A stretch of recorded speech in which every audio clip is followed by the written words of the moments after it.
अस्सलामुअलैकुम मेरे परदेसी भाइयों, अगर आप सऊदी अरब में रहते हैं और एम्बेसी से घर जाना चाहते हैं, कफील आपको परेशान कर रहा है, कंपनी आपको सैलरी नहीं देती है, या और भी कोई मसला है, इमरजेंसी छुट्टी लेना चाहते हैं फिर भी छुट्टी नहीं दिया जाता है, या आप यहाँ पे रहकर परेशान हो गए, 2 साल हो चुका है फिर भी कंपनी घर नहीं जाने देती है, छुट्टी नहीं देती है, आप फाइनल एग्जिट भी मांगते हैं तो नहीं देता है, तो इससे हम कैसे बचे और बिना कफील के मर्जी के किस तरह से हम घर जा सकते हैं, किस तरह से अपने देश हम वापस जा सकते हैं। काफ़ी लोगों का सवाल रहता है, काफ़ी लोग अलग अलग हिसाब से पूछते रहते हैं, तो मैं आज इस वीडियो में बताने वाला हूं 2 तरीका, आप दोनों तरीके से अपने हिसाब से घर जा सकते हैं। लेकिन काफ़ी लोगों का सवाल ये भी रहता है कि भाई अगर हम यहाँ पे रहना ही चाहते हैं, किसी और कंपनी में जाना चाहते हैं, ट्रांसफ़र लेना चाहते हैं, तो क्या हम किस तरह से ले सकते हैं। तो मैं आपको बताना चाहूँगा, अगर आप ट्रांसफ़र लेना चाहते हैं और आपका कफील नहीं मान रहा है तो आप इंतज़ार करें। अगर आपका इकामा एक दिन भी एक्सपायर होता है तो पहले से बात करके रखें, उस दिन आप कीवा पे रिक्वेस्ट मंगाएं और फ़ौरन एक्सेप्ट करके जा सकते हैं।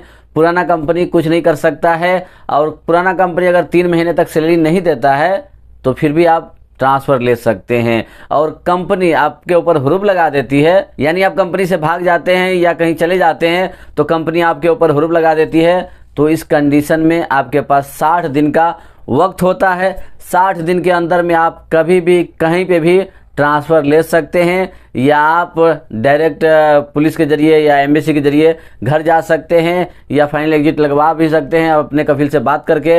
अब वो टेंशन नहीं है कि हुरूब लगा दिया तो कहीं ट्रांसफ़र नहीं होगा, ऐसा बिल्कुल नहीं। लेकिन 60 दिन का टाइम होता है, 60 दिन के अंदर में आपको ट्रांसफ़र लेना होता है। किसी कंपनी से, किसी कफील से बात कर ले, बेहतर होगा। तो फाइनली हम बात करते हैं, जो लोग भी सऊदी अरब में आकर या गल्फ़ कंट्री में आकर परेशान रहते हैं, सप्लाई कंपनी में फंस जाते हैं, तो सबसे पहला तरीका है आप लोग लेबर कोड का रास्ता इख्तियार कर सकते हैं। मकतब अमल में जाकर इसके ऊपर केस कर सकते हैं, लेकिन कोशिश करें 2-4 आदमी मिलकर यानी ग्रुप बनाकर इनके ऊपर केस करें, ताकि आपकी सुनवाई बहुत जल्द किया जा सके। अगर आप अकेला करते हैं और आदमी नहीं करता है तो ये चीज़ मुसीबत होता है हम लोगों के ऊपर।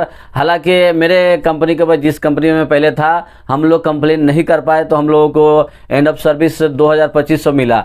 लेकिन एक मसरी था और वो थोड़ा, मैं 5 साल रहा और वो 10-12 साल था, तो वो कंप्लेन किया क्योंकि उसको फंसाकर भेजने का हिसाब लगा रहा था कंपनी, तो उसने लेबर कोर्ट में कंप्लेन कर दिया। 2 यमनी और 1 मसरी कंप्लेन कर दिया, और उस मसरी का हिसाब 45,000 निकला। और वो खुद यहाँ पे अभी भी है, किसी और कंपनी में जाकर काम कर रहा है, और उसके साथ केस लड़ा और 45,000 उसका एंड ऑफ सर्विस बोनस मिला, और कुछ पैसा बाकी था सैलरी का, उसी हिसाब से उसको पूरा हिसाब दिया गया। तो आप इसे समझ सकते हैं, जो लड़ता है उसी की जीत होती है। लेकिन हम लोग